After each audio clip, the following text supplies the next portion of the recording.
Dia begini. Nanti dia akan bicara di bawah tu, yang saya baca dah mengulpah. Syarat pada basuh yang mutanajis. Kita baca di bawah tu kan. Misal 20 ni lah. Bagi daripada 5, 10, 15 daripada atas. Dan disyaratkan pada basuh yang mutanajis ni. Basuh yang mutanajis, bukan basuh najis. Ini bau tu. Basuh yang mutanajis, datang air atasnya. Air kena datang, bukan najis yang datang. Memang betul air datang. Tetapi apabila air najis tidak dihilangkan terlebih dahulu, pada ni air datang, betul, kaedah tu betul. Tapi oleh kerana air najis jirim tu tidak dihilangkan, air yang datang tu memanglah air tak sampai 2 kolok. Sebeldi mana ada sampai 2 kolok? Ada air 2 kolok. Ambil satu deram besar, siram atas tu. Pikul deram lah. Ada, memang air sedikit. Datang ke atas tempat najis betul. Tapi bila air najis, jirim najis tidak dihilangkan, ayat kita dipanggil apa? Bertambah timbangan. Pada bertambah timbangan. Bertambah timbangan bahawa liter air akan bertambah dengan jirim najis. Bukan kata ambil air atas lantai tu pergi timbang. Tapi oleh kerana air yang sedikit tadi, yang tak sampai 2 kolok, yang datang ke atas tempat yang ada jirim najis, maka air itu akan bercampur dengan jirim najis. Air akan bertambah timbangan. Tak ada ni? Air akan bertambah timbangan. Apa bertambah? Tu dengan jirim najis tu. Dengan tahi, dengan muntah tu. Bertambah timbangan. Dengan air kencing yang belum kering tu, bertambah timbangan. Bila bertambah je timbangan, walaupun air tak berubah, hukumnya najis air. Sebab dia bertambah timbangan. Hak tak sepadu koloh ni, kalau sampai 2 koloh, hukum pekoh ni, sampai 2 koloh, kita katalah kucing dia kecing dalam air koloh tu. Air koloh banyak ni 2 koloh. Kucing dia kecil tepi tu. Bertambah dak timbangan air, liter air bertambahlah dengan jirim air kecing kucing. Tapi air 2 koloh. Bertambah timbangan sekalipun, selagi air koloh tu tidak berubah, yang bercampur dengan kecil kucing tadi, air tu kekal suci lagi menyucikan. Bertambah timbangan, dia 2 koloh. 2 koloh ni satu saja menyebabkan dia najis, berubah sifat, bau, warna ataupun rasa. Berubah sifat saja, barulah air yang banyak tadi najis, ijma' ulama. Air 2 koloh, walaupun jirim najis masuk ke dalam tu, bertambah timbangan air dalam 2 koloh ni, kekal hukum suci. Berbeza dengan air yang sedikit. Air yang sedikit bertambah dengan jirim najis, walaupun air tak berubah sekalipun, air itu automatik dihukumkan najis. Bayangkan kalau disiram dengan air secetong, berat laginya disiram dengan air 1 baldi. Air najis tak buat, dia ambil air 1 baldi, dia pun disiram. Maka bertambah air 1 baldi tadi dengan air najis, maka air 1 baldi di lantai itu najis sekaliannya. Lepas tu macam mana? Dia panggil backwah. Kena ada backwah. Jamu. Backwah. Apa backwah? Jamu latar rumah dia najis, luah najis belah tu panggil backwah. Backwah dengan najis. Habis rumah latar rumah dia najis. Dia ambil pula mak, dia ambil pula macam-macam. Habis satu rumah. Dia dung dengan air 1 baldi, najis dia tak puan. Kemudian dia pun ambil ambil penyapu ke, ambil mok ke, dia sapu pergi ke pintu. Habis ni air najis belakang ni, sampai ke pintu, sampai ke beranda, sampai ke tangga rumah. Ini kata backwah dengan najis ni. Sebab apa? Tak reti kaifiah menyucikan najis.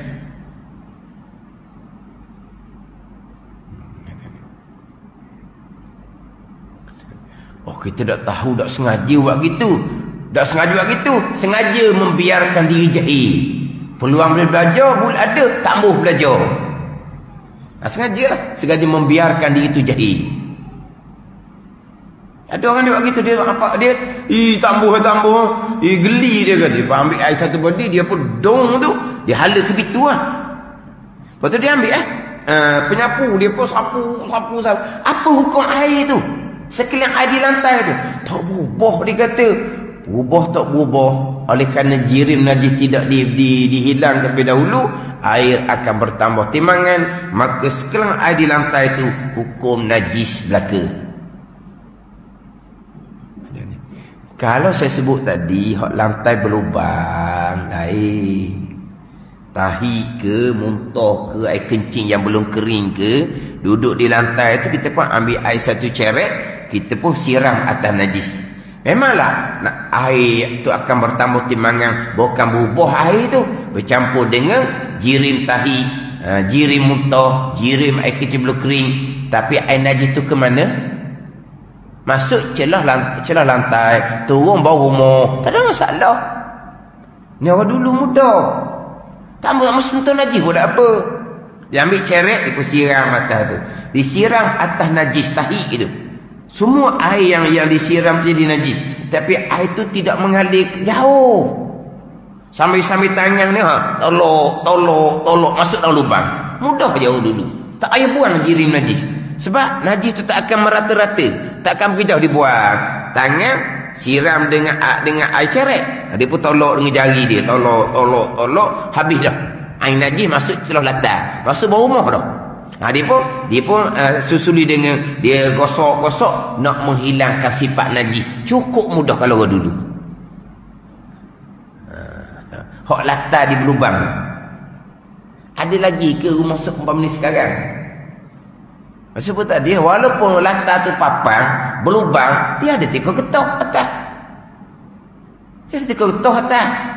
Bukannya mudah nak selok tikar getah. Ada selok, angkat selok panggil dah.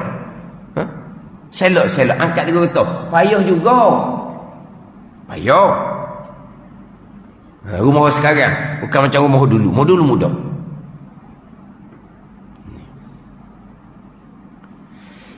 Kalau contoh najis tu ada di beranda rumah, tak apa, tak mau buang pun. Segang tu lah, geli. Kita pun ambil air getah, kita tembok lah. Tadi kan bertambah timbangan kan sebab ada jirim. Dah beranda rumah, najis tu pergi ke mana? Turun tanah lalu dah.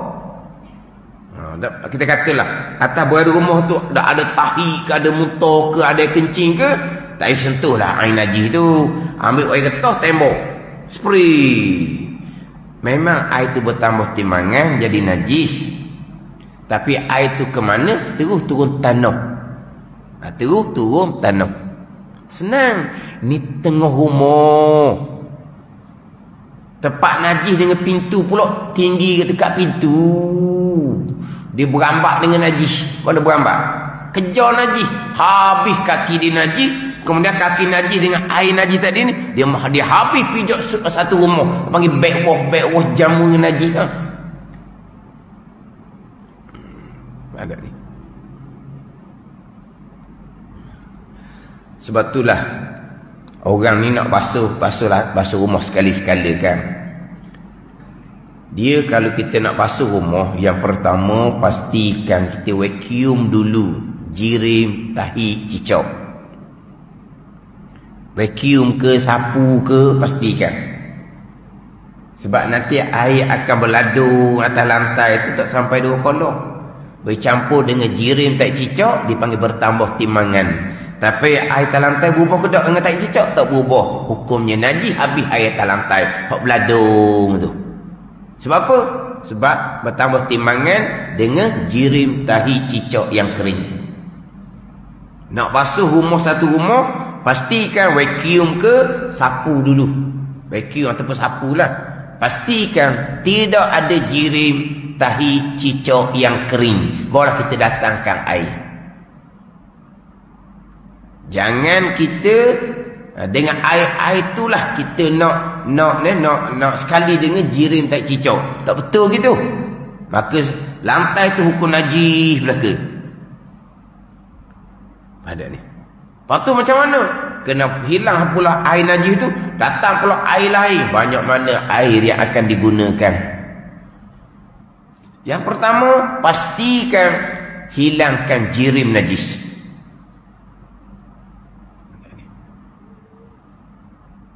Mana? Geli tak geli, tak kira. Air najis wajib dihilangkan terlebih dahulu. Kalau tidak jadi tadi jadi payah. Akan satu rumah kena basuh orang lain pula, kena ambil air lain pula. Tambahan pula kalaulah dia tahi cicak dia tak buang, dia pakai mok pula latar rumah dia. Allah tu kok. Apa apa tu? Tidak mumayyiz. Ada tidak mumayyiz? Tidak mumayyiz ni bukan ayat kita, ayat kapung. Apa dia? Tak mumayyiz. Tak mumayyiz ni kanak-kanak tu, tak mumayyiz dalam kita. Kalau kita kata tak mumayyiz ni, tak mayyiz orang tua ni. Apa ni tak mayyiz? Tak tahu cara menyucikan najis. Walau tak cicak tu duduk tepi dinding.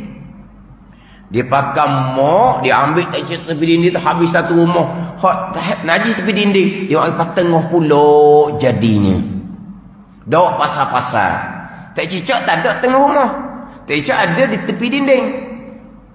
Dia ambil mok tu, sekali dengan najis tak cicak, habis satu rumah. Dia menggunakan mok yang najis.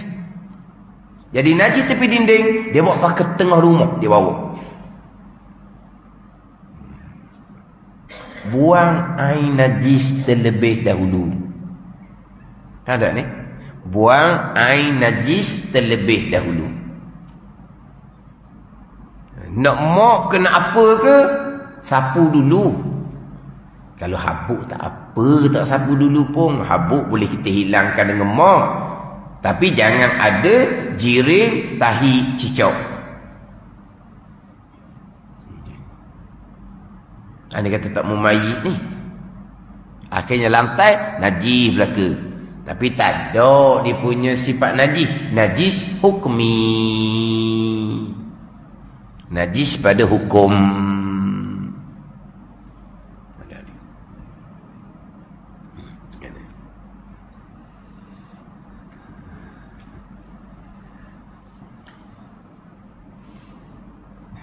Mana tahi ke muntah ke kencing, kencing hok belum kering lah. Hok belum kering, kena keringkan lebih dahulu.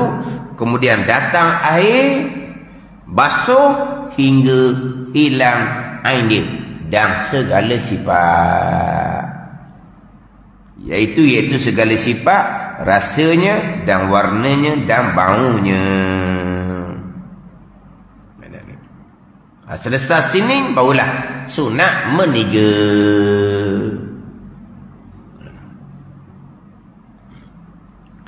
Kemudian hak syarat pada basuh mutanajis yang saya baca tadi tu kena faham molek situ. Datang najis, datang air yang sedikit ke atas tempat yang kena najis yang sudah tidak ada jirim air dia. Datang najis, datang air yang sedikit ke atas tempat najis. Itu syarat dalam mazhab Syafi'i. Itu syarat yang mustahak dalam mazhab Syafi'i kita. Wurudul ma'il qalili alal mahallil mutanajjisi. Datang oleh air yang sedikit ke atas tempat yang kena najis. Itu syarat dia akan bicara di bawah. Datang air yang sedikit ke atas tempat yang kena najis. Ada ni. Jadi sekarang ni atas lantai tu memang hilang habis dah jirim najis. Datangkan air. Hak najis atas lantai kita tak using. Sebab najis atas lantai pasti air datang ke atas najis. Tapi hilangkan jirim dahulu. Yang nak kena jaganya najis yang ada pada pakaian. Najis yang ada pada pakaian, jirim tidak ada. Kalau seluar kena air kencing, Jirim air kencing tidak ada sebab sudah kering. Maka kalaulah najis tu di pakaian, umpama seluar, boleh jadi air datang ke atas seluar yang ada najis, boleh jadi seluar datang ke atas air yang sedikit. Kalau najis atas lantai, tak using. Pastikan buang jirim najis, pasti air yang datang. Air datang tadi, walaupun air bertakung di tempat yang sama, tidak ada masalah. Janji air datang. Kita cerita atas lantai. Jadi kita ambil tisu surat khabar, kita buat dia punya jirim najis. Kita pun datangkan air, satu cetong ke dakhilah, kita pun siram ke atas najis. Pada ni, air berada tempat yang sama. Air jangan bergerak. Sebab di peringkat permulaan tu, kemungkinan air tu berubah. Sebab dia masih lagi ada sedikit jirim dia yang tinggal letak, sifat dia masih lagi kuat. Sampai kat mula-mula tu. Jadi kita pun datangkan air bertakun tempat yang sama, jangan mengalir air tu. Sebab air tu mudah jadi najis. Sebab dia punya jirim najis tu masih lagi ada kesan, masih lagi ada jirim najis sikit-sikit. Bau sifat najis pun kuat lagi. Kita pun gonyo. Air yang bertakung di lantai ni jadi air mutanajisun, air yang kena najis. Ambil kain, kita pun likum kain tu atas air najis di lantai tu. Likum molek, jangan titik rata-rata sebab najis. Basuh semula kain tu disingki, basuh semula. Pada ni, basuh semula. Kain yang sama yang basah, jadi suci dah. Walaupun kain tu basah, ada orang faham basuh najis, selagi kain tak kering najis, dia kata la ilaha illallah. Suci dah bila hilang sifat najis di kain tu. Yang kita dak pakai tu bukan kerana dak suci, kerana kita banyak pakaian. Kalau orang tak ada pakaian tengah sehelai dia basuh, dia pakai lalu dah kering pakaian tubuh dia je. Basuh suci lah kain tu. Tempat tu masih lagi najis, tapi tak berapa nak ada apa tau. Pandai ni, dia pun datang air kali kedua, dia pun gonyo. Pandai ni, gosok. Hilang sifat najis di lantai. Berubah dah air? Tak berubah. Air tu mustakmal, beres dah menyucikan najis. Air tu lak ke tak? Tak lak pun tak apa. Sebab air mustakmal, air yang suci, yang tidak menyucikan. Tapi kalau tak lak tu, rebahlah orangnya. Dia pun lak lah air tu. Kena basuh tak air yang kita lak air mustakmal? Air mustakmal bukan air najis. Basuh apa perah tu dah lah kain tu. Lantai sudah hukum suci, 2 kali buat. Panggil sekali. Sunat meniga. Datang air kali kedua, datang air kali ketiga, boleh pahala sunat. Ada ni. Tapi masa kita basuh najis tu, air berada tempat sama. Betul, air berada tempat sama. Ada orang ni tak betul belakalah. Dia kena air bergerak, dia kata. Dia pun ambil wayar getah, dia ambil ceret air. Air tu akan sentiasa bergerak. Jirim najis dia buang. Kalau jirim najis tak buang, habis satu rumah. Jirim najis dia buang. Tapi di tempat najis tu terkadang jirim najis masih lagi ada sedikit. Sifat najis masih lagi kuat. Dia ambil air getah contoh atau air ceret, dia siram, dia tak berhenti.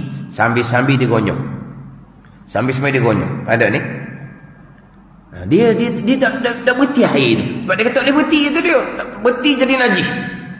Allah kata salah faham satu, risiko dia besar. Sebab hak kali yang pertama tengah-tengah siram sambil-sambil gonyoh ni, jirim buang dah. Pada ni, kau kita kena praktikal ambil najis buat latar, lepas tu kita buat. Kita teori ni, teori. Nampak dah teori pun. Takkan nak praktikal ke ambil. Okey, mari ramai-ramai. Kita pergi keluar. Lepas tu ambil najis, bubuh atas. Akan tengok apa ni berjujur ramai-ramai. Boleh faham lah dengan secara teori lah.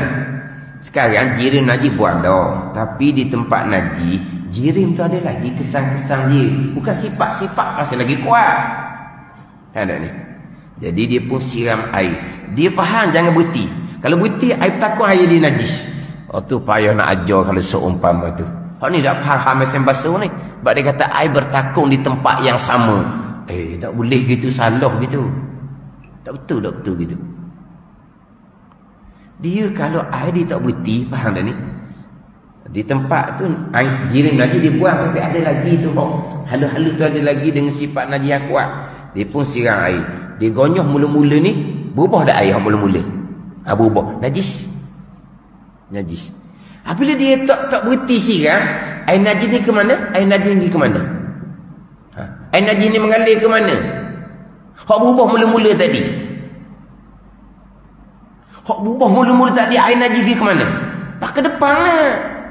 Tapi lama-lama bila air mengalir banyak, hak berubah dia tak berubah. Tak berubah sekalipun, kekal itu najis. Air yang najis hilang berubah, hukum suci kalau air itu 2 kolom.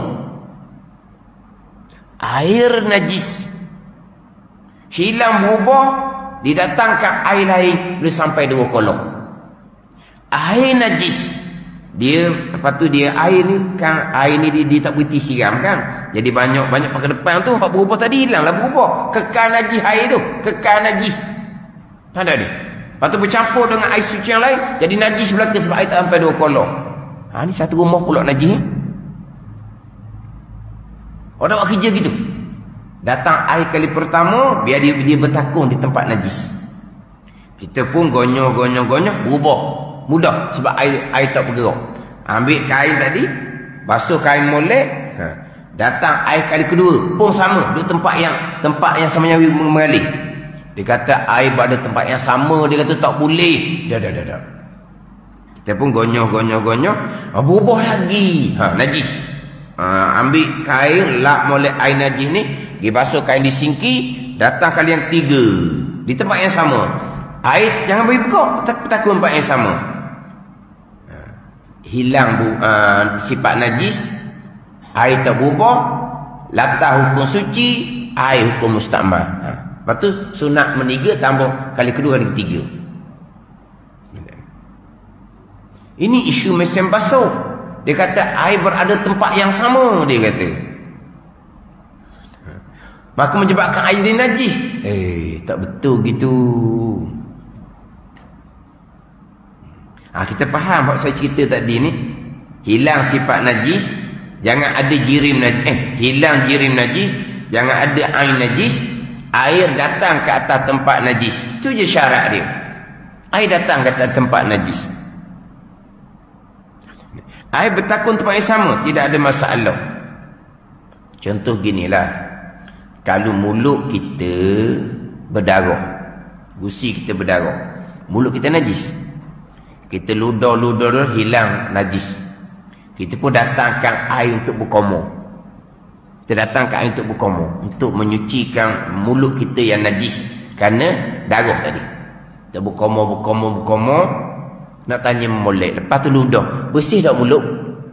Bersihlah mulut sebab kita berkomor dah.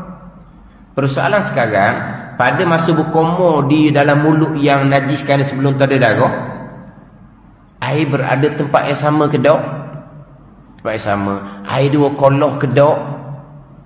Nak jawab pening tu. Air dalam mulut kita berkomor tu 2 koloh ke tak? Pening nak jawab kalau air berkomor tu 2 koloh, mulut gergasi nah. Air yang sedikit berkisar tempat yang sama, tak ada masalah. Ludah lah. Kalau nak pastikan air berlari, berubah tukar-tukar, dia kena nganga mulut, dia kena ambil wayar getah, dia tembok dalam tu, sambil-sambil mulut nganga, air pun masuk gitu. Dah. Ambil air berkomor sudah memada. Air menyucikan mulut yang najis, air yang sedikit, air bertakun, air yang berkisar tempat yang sama, tak ada masalah. Sama macam basuh. Jadi hak latah, pasti air datang. Pakaian tidak ada jirim najis. Kalau kata seluruh kena air kencing, air kencing yang pasti sudah kering. Air kencing sudah kering. Letak seluar yang kena najis dalam beldi yang kosong, datang air ke atas. Okey. Asal mesin basuh. Letak seluar najis ke dalam mesin basuh, air datang. Clear. Bila air datang ke atas seluar yang kena dalam beldi, kita pun jog. Hilanglah sifat air kencing di seluar. Air tidak berubah. Seluar hukum suci, air beldi hukum mustakmal. Lepas tu pura-pura pergi jemur, clear.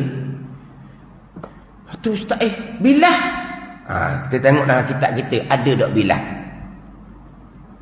Kita mengaji kitab, ada tak kitab kita sebut bilah.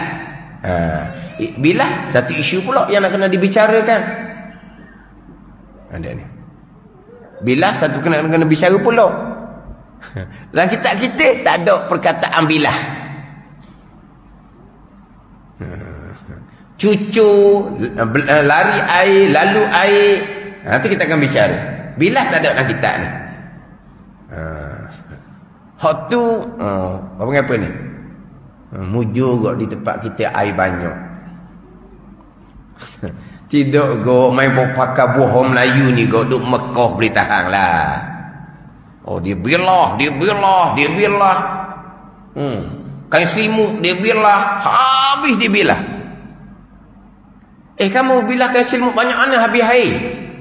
Kamu kencing ke atas kain selimut? Tok. Apa tu? Kalau tak bilah tak akan disuci. Kalau tak bilah tak suci, warna kain selimut kamu tak najis-najis pun. Kain selimut kamu tu suci daripada awal, tapi busung kena pakai lama. Kain selimut yang busung tu najis ke? Tak najis. Mana apa? Suci tapi kotor. Kena bilah baru suci. Suci daripada awal. Honing ni bazir belaka ni. Kalau sekarang bazir. Kalau dulu memenatkan. Kara air telaga. Nak bilah.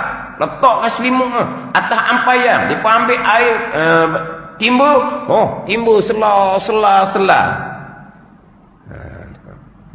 Tak apalah, dia berpeluh jadi sehat. Tapi tak ada syarat tak suruh gitu. Tak ada. Kita belajar molek. Tak ada kira orang buat-buat tu. Kita belajarlah kita. Jadi letak seluar yang najis dalam beldi, didatangkan air. Itu je. Tapi kalau dia penuhkan air satu beldi, tak sampai 2 kolok. Seluar yang ada air kencing tadi didatangkan ke atas najis. Automatik air beldi itu dihukumkan najis walaupun tidak berubah, kerana najis datang ke atas air yang sedikit. Adapun kalau beldi kosong, seluar najis letak dalam, datang air yang sedikit ke atas seluar yang kena najis. Air kuat sebab air datang. Air dalam beldi itu sudah bersentuh dengan najis, tidak ada masalah. Air itu kekal suci lagi menyucikan. Dia pun kicau, hilang sifat kencing di seluar, air tidak berubah. Seluar hukum suci, air hukum mustakmal. Pergi seluar pergi jemur sunat meniga. Meniga dah ambil lah. Nak bilah ke nak apa ke, panggil lah. Dia panggil kita bilah. Tu yang kedua, yang tiga boleh paling sunat. Tapi tidak ada wajib bilah, tidak ada.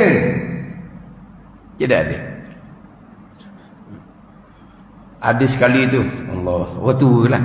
Ustaz, kalau saya tak bilah, baju semayang ustaz saya basuh ni. Dah makcik basuh baju semayang, najis ke? Tak najis ustaz. Patut dah najis.